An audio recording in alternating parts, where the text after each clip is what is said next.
አሁን የቤት ስራ የሚሰራው ቅድም እኮ የልዩ አክስት መጣ ከሷ ጋር ስንጫወት ነበር።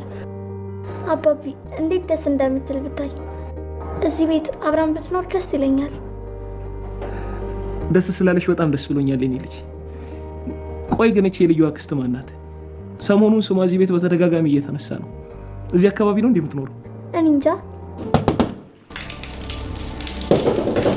አባቴ ምንድን ነው የምትጨቀጭቀኝ? ብቻ ይተወኛል እኮ አይደል እንዴ? በቤቴ ነፃነት የለኝም። በቃ ተወኝ። ዲና። ማርኮ? አዎ ማርኮ ነኝ። ክፈችልኝ።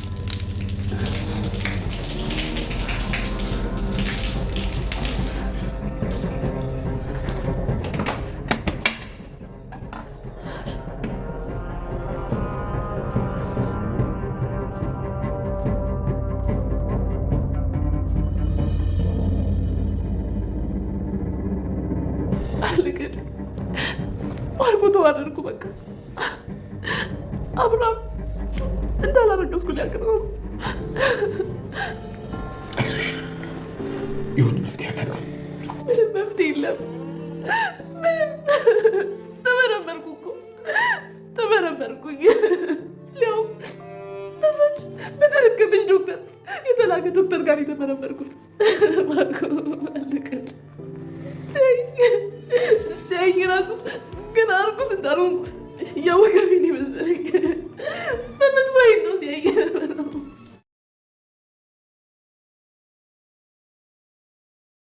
ዲና ከባድ ውጥረት ውስጥ ገብታለች። ዲና ከዚህ በፊት አብርሃምን ከጥያቄ ለመዳን ብላ ነብሰ ጡር ነኝ ያለችው አሁን ላይ እንግዲህ ጊዜው በኋላ ባደረ ቁጥር ውሸት መሆኑ ሲረጋገጥ፣ በዛ ላይ ደግሞ አብርሃም እኔ አብሬሽ ሂጅ እንጂ ብቻሽን እንድትመረመሪ አልፈልግም፣ አብረን ሄደን ተመርምረሽ ከዛ በኋላ ክትትል መጀመር አለብሽ ብሎ አስገድዶ ወስዷት ነበር።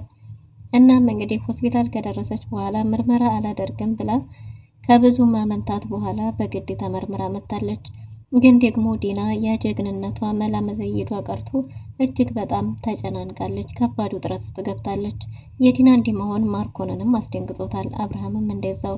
አብርሃም እኔ እኮ አልመረመርም ብላ መስሎኝ ነበር፣ አሁን ግን ደህና እንዳልሆነች አረጋግጫለሁ፣ ታማለች መሰል እያለ እየተጨነቀ ነው። ሰሎሜ ማርዳ ከመምጣቷ በፊት ይሄ ቤት እኔ መግዛት አለብኝ እያለች ነው። ሰሎሜ ከዚህ በፊትም አብርሃምን ትዳሩን ስትበጠብጥ የነበረች ቢሆንም አሁንም ደግሞ ከእህቷ ማርዳ ይሆን ወይስ ከአብርሃም ማንን ልትበቀል አስባ ነው? ማርኮን ልዩንና ማርዳን አንድ ላይ እያሉ ቤት ውስጥ ደረሰባቸው። ግን ደግሞ ልዩ መላ ዘይዳ ማርዳን ከዛ ቤት አስወጣታለች። ልዩና ዶክተር ርብቃ ተፋጠዋል። ዶክተር ርብቃ አይ ስልኬን አልሰጠሽም ስላለቻት እንግዲህ ልዩ ምን ተፈጥሮ ነው? የተፈጠረ ችግርማ አለ፣ ምንድን ነው ይሄ ነገር ብላ የተፈጠረውን ችግር ለማወቅ ስትል የዶክተር ርብቃን ስልክ ማየት ጀምራለች። ዶክተር ርብቃም ድንገት ደርሳለች። ዶክተር ርብቃና ልዩም ተፋጠው ቀርተዋል። ስለ ልዩ አክስት ሳቤላ ለአባቱ አብርሃም ነግረዋለች። አባቱ አብርሃምም ልዩን ሂዶ አክስትሽ ማናት? በዚህ ልክ ልጅ ሳቤላ የወደደቻት ያንቺ አክስት ማለት የኔም አክስት ናትና እኔንም አስተዋውቂኝ ብሏታል። ልዩም በገዛ ቤቷ የምትንከራተተው የምትወዳት የምትሰስትላት የነበረችው ሚስት ማርዳ እንደሆነች ስታቅ ምን ትል ይሆን ብላ በሀሳብ ብትዋጥም አብርሃምም እንዲህ ይህች አክስትሽ ማናት? ይህች ሳቤላ ከወደደቻትማ ይህች ሴት በጣም መልካም ሴት ናት ማለት ነው፣ ላቃ ትፈልጋለሁ እያላት ነው። እሷም እሺ አስተዋውቅሃለሁ ብለዋለች። የዲና ሁኔታ ሁሉንም ቤተሰብ ግራ አጋብቶታል። ሰላም ሰላም! ውድና የተወደዳችሁ ውድ ቤተሰቦች እንደምን አላችሁ? በያላችሁበት የዓለም ዳርቻ ሰላማችሁ በዘት ተረፍ ይበል እያልን በአዲስ መተናል። በቅንነት ላይክ፣ ሼር፣ ሰብስክራይብ እያደረጋችሁ ቤተሰብ አድርጉን። በባለፈው ክፍል እንዲተመለከት ነው ሳቤላ ተከታታይ ድራማ አብርሃም እንግዲህ በዲና እጅግ በጣም ተናዶና አዝኖባት ነበር። የሚሆነው ምንድነው? ሐኪም ቤት ቀጠሮ አስይዞላት ምርመራ እንዲታደርግ ከዛም ደግሞ ክትትል እንድትጀምር የሚል ሀሳብ አንስቶ ነበር። እሷም ላለመመርመር የተለያዩ ምክንያቶችን እየፈለገች ከቤት ስትወጣ ነበር። ግን ደግሞ አብርሃም አጥብቆ ስለያዘ በጭራሽ አልፋታም ስላላት ማርኮንም የፈለገ ይሁን እንጂ ተመርመሪ፣ ከዛ በኋላ መፍትሄ እንፈልጋለን፣ ግን ደግሞ እሱ በቀጠረች ሰዓት መምጣት አለብሽ ብሏት ነበር። ዲና መመርመሯ እንደሚያዋርዳት ታውቃለች፣ ውሸት እንደሆነ። ግን ደግሞ አብርሃምን ማሳመን ስላልተቻለ እሺ ብላ ሂዳ ነበር። ዶክተሩ ፊት ለፊት ስትቀርብም በዶክተር ርብቃ በኩል የተያዘ ቀጠሮ ስለነበረ ዶክተሩ የውሸት እርግዝና እንደሆነ ገና ሲያያት ሲመለከታት ያወቀ እየመሰላት እጅግ በጣም ተጨናንቃለች እና ልመረመርም ብላም በስንት መከራ ተመርምራለች። በዚህን ጊዜ እንግዲህ አብርሃም ሌላ ጥርጣሬ አድሮባታል። ምናልባት ከባድ በሽታ ኖሮባት ይህን እኛ ስናቅ እኛ እንዳንረበሽ ፈልጋ ይሆን ምንድን ይሆን እያለ ማሰብ ጀምሯል። አብርሃም የዲና ሁኔታ ግራ አጋብቶታል። በስተመጨረሻም እንግዲህ ዲና ተመርምራ ወደ ቤቷ ሲመለሱ አብርሃምም ቃል በገባሁልሽ መሰረት ምሳ ልጋብዝሽ እፈልጋለሁ ብሏት ነበር። ዲና ወደ ቤትና ወደ ቤት መሄድ ብቻ ነው የምፈልገው፣ ማንም ሰው አይናገረኝ እያለች ነው። አትጨቅጭቀኝ፣ አታጨናንቀኝ፣ እኔ ወደ ቤቴ ብቻ መሄድ ነው የምፈልገው ብላ እንግዲህ ዲና ሞቅ ያለ ንግግር ተናግራለች ማለት ነው። አብርሃምም በሁኔታዋ ግራ ስለተጋባ ዲና እኔ እኮ የመሰለኝ እኔ በሰዓቱ ላለመመርመር የፈለግሽ ነበር የመሰለኝ። ዲና አይደለሽም እንዴ? የምታውቂው ነገር አለ እንዴ? እኛ ቀነው እንድንጨናነቅ ያልፈለግሽው ነገር አለ? ምን ሆነሽብኝ ነው እያለ የጭንቀቱን ደጋግሞ ቢጠይቃትም እሷ ግን ልትናገር ፈቃደኛ አይደለችም። ምክንያቱም አላረገዝኩም ውሸቴን ነው አትለው ነገር። ይህን ካለችው ደግሞ አብርሃም ይጠራጠረኛል ብላ ስለፈራች ብቻ ወደ ቤት ሂጄ ማረፍ ነው የምፈልገው ምሳም አልሻም ብላለች። አብርሃምም እሺ ብሎ ወደ ቤት ይዟት መጥቷል። ወደ ቤት ከመጣች በኋላ ማንም ሰው እንዳያናግረኝ ብላ ሻወር ቤት ገብታ ቁጭ ብላ በውሃ እየተመታች ተዋረድኩኝ፣ ጉድ ሆንኩኝ፣ ተቃለልኩኝ፣ አብርሃም ይህን ነገር ካወቀ ከዚህ ቤት ቴንሳይን ነው የሚያጠፋው፣ መዋረዴ ነው እያለች እያሰበች ነው። እናም እንግዲህ ማርኮንም ከወይዘሮ ሰሎሜ ጋር ከማርዲያ እህት ጋር ተስማምቷል። ይህም የተስማማው ምንድነው በ50% አብርሃምን አሳምኖ በስሙ አድርጎ ቤቱን ለሰሎሜ ሊሸጥላትና 50%ቱን ለራሱ ሊወስድ ተነጋግሯል። በዚህም ተስማምተዋል። ማርዲያ ከልጇ ሳቤላና ከልዩ ጋር ስትጫወት ደስ የሚል ጊዜ ስታሳልፍ ውላለች። በስተመጨረሻም እንግዲህ ከብዙ ጨዋታ በኋላ ምግብ አንድ ላይ ተሰብስበው በአንድ ጠረጴዛ ዙሪያ እየተመገቡ ሳለ ድንገት ማርኮን ወደ ቤት ተመልሷል። በዚህን ጊዜ የማርኮን በር ሲከፍት የሰማችው ልዩ ማርዲያን ደብቃት ነበር። እናም እንግዲህ ልዩ የፍርሃት፣ የጭንቀት፣ የድንጋጤ ስሜት ይታይባት ስለነበረ ምንድነው እያረግሻለሽው? ምን ተንኮል ነው የደበቅሽው? እያላት ነበር። እሷም ምንም እያሰብሽው ያረኩት ነገር የለም ብላለች።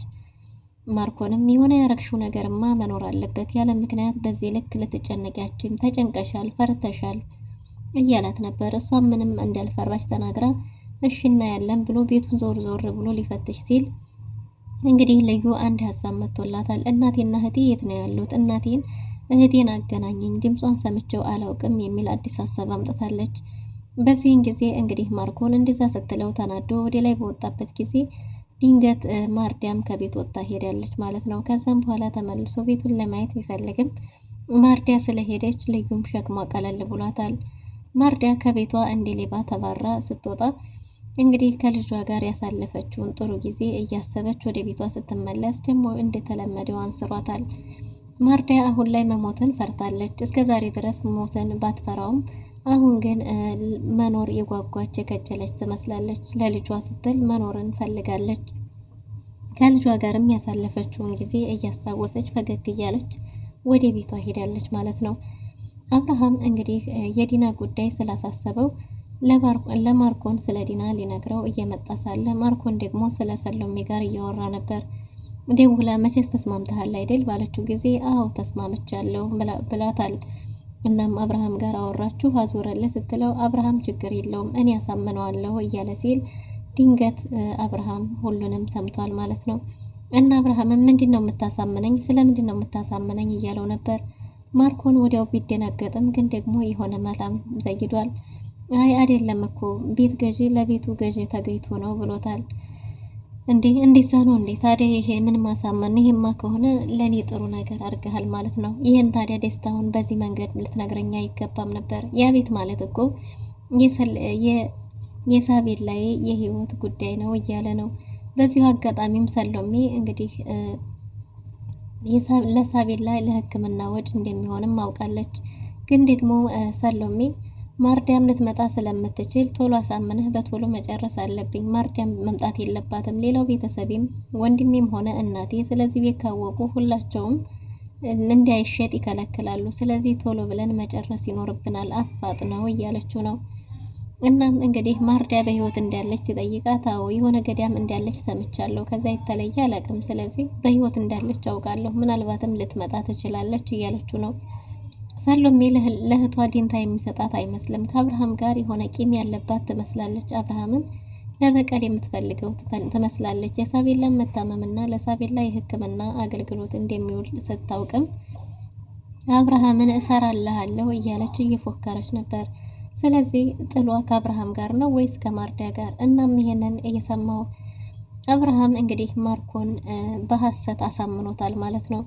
እና አብርሃም እንዲህ ስልኩን የዘጋሁ መስሎህ ነው እንዴ? ማርኮን ስልኩን እኮ አልዘጋሁም እያለው ነበር። በስተመጨረሻም ስልኩን ዘግቶት ማርኮን ወደ እህትህ ዘንድ ሂድና አናግራት፣ እህትህ ደህና አትመስለኝም። መጀመሪያ አካባቢ እምቢ ስትል እኔ ለመመርመር ፈልጋ መስሎኝ ነበር። አሁን ግን ዲና ደህና አይደለችም፣ ሂድና አናግራት ብሎ ወደ ዲና ሸኝቶታል። ማርኮንም እሺ ብሎ ወደ ዲና በሄደ ጊዜ እውነትም አብርሃም እንዳለው ዲና ጥሩ ሁኔታ ላይ አልነበረችም። አብርሃም ልጁ ዘንድ ፈገግ እያለ በሄደ ጊዜ ሳቤላ ደስተኛ ነበረች። የቤት ስራውን እየሰራች ነበር። እንዴ የቤት ስራሽን የምትሰሪው አንቺ ሰነፍ አሁን ነው እንዴ? እስካሁን ድረስ ለምን አልሰራሽም ባላት ጊዜ አይደለም እኮ አባዬ፣ አሁን የምሰራው እኮ የልዩ አክስት መታ ስለነበረ ከሷ ጋር ስንጫወት ነበር። ብታያት እንዴት አይነት ጥሩ ሴት መሰለች፣ ትወዳታለህ፣ ብታያት በጣም ነው የምትወዳት፣ በጣም ሚስኪን ናት እያለች ስለ እናቷ መልካምነት ለአብርሃም እየነገረችው ነበር። እናም እንግዲህ አብርሃምም እንዴት አይነት ጥሩ ሴት ብትሆን ነው አንቺ ወደድሽ ባላይ ጊዜ በጣም ነው የምታሳዝነው፣ በጣም ሚስኪን ናት፣ ለምን እኛ ጋር አትኖርም የሚልም ሀሳብ አቅርባለች። እናም እንግዲህ አብርሃምም ልዩን አናግሪያት ከዛ የምንወስን ይሆናል ብሏል። ሳቤላ ላይ የተመለከተው ፈገግታ እጅግ በጣም አስደስቶታል። እናም እንግዲህ ወደ ልዩ ክችን ሲመጣ ልዩ ስራ እየሰራች ስለነበረ ድንገት አብርሃም መጥቶ ሲያናገራት በጣም ተደናግጣለች። ምን ሆነሽ ነው? ለምን ፈራሽ? ለምን ደነገጥሽ? እያላት ነበር። ድንገት ስለመጣና ኮቴን ስላልሰማሁ ነው እያለችው ነበር። የሚያስፈራሽ ነገር አለ እንዴ ብሎ በጠይቃት ጊዜ ምንም እንደሌለ ተናግራለች። እናም እንግዲህ አብርሃም አክስትሽ ማናት? እኔ የማላውቃት እያላት ነው። እና እኔን ሳታስተዋውቂኝም ሳቤላ በዚህ ልክ ከወደደቻት አክስትሽ ጥሩ ሴት ናት ማለት ነው። ስለዚህ አስተዋውቂኝ፣ ስሟ ማን ነው ብሎ በጠየቃት ጊዜ ስሟን ማን ብላ ትንገረው? የሆነን ስም ፈጥራ እንዳትነግረው፣ ምናልባት ለሳቤላ ነግሬያት ከሆነ ሳቤላ ሌላ ስም ነግራው ከሆነ ብላ ፈራች። እናም እንግዲህ ስሟን አታውቂውም እንዴ እያላት ነበር። ልዩም አፏ እየተያያዘ ነው። እናም እንግዲህ ሌላ ጊዜ አስተዋውቅሃለሁ ብለዋለች። እሺ ላውቃት እፈልጋለሁ፣ የአንቺ አክስት ማለት የኔም አክስት ናት፣ ስሙን ካላወቅሽው ደግሞ እኔም አክስቴ ብዬ ጠራታለሁ እያላት ነው። አይ ያቺ በጣም የምትወዳት የምትሳስትላት የነበረችው ሚስትህ እንደሆነች ስታቅ ምን ትል ነበር? ምን ትል ይሆን እያለች እንግዲህ ልዩም ብቻዋን እየተብሰለሰለች ነው። ቤቷን ይሄን የመሰለ ቤቷን እና ቤተሰቧን ትታ የምትንከራተተው ውዷ ሚስትህ ለቤተሰቧ እያለች ዋጋ የምትከፍለው ሚስትህ ብላ በልቧ ካሰበች በኋላ አክስቷ እጅግ በጣም መልካም ሴት እንደሆነችና ለቤተሰቧ ስትል ዋጋ እየከፈለች እንደሆነ ቤተሰቧ ደግሞ የምትከፍለው ዋጋ ለቤተሰቧ ብላ እንደሆነ እንደማያውቁ ጭምር ተናግራለች። እናም ይሄንማ እኮ ለቤተሰቧ መናገር አለባት፣ ማሳወቅ አለባት። እሷ ካልተናገረች ቢያንስ አንቺ መናገር አለብሽ፣ አንቺ ተናግረሽ እንዲረዷት ማድረግ አለብሽ እያላት ነው አብርሃም።